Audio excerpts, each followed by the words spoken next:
In this video, I'm going to show you how to share your Behance profile link. The process is very simple. First, log into your account on the Behance website. Once you're logged in, hover your mouse over the profile icon in the top right-hand corner of the screen and click on Behance Profile. Unlike other freelancing platforms that generate a dedicated link for sharing, Behance uses your profile URL as the shareable link. Simply click once on the URL in your browser's address bar to highlight it. Then right-click and choose Copy. Your link is now copied to your clipboard.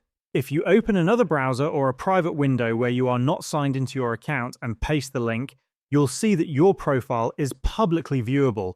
Others will be able to see your portfolio and the work you've uploaded.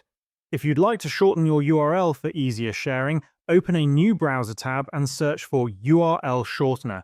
Press Enter and select the first available website. Paste your copied link into the field provided and click on Shorten URL. You'll receive a shortened version of your Behance profile link. Click on Copy URL to save it.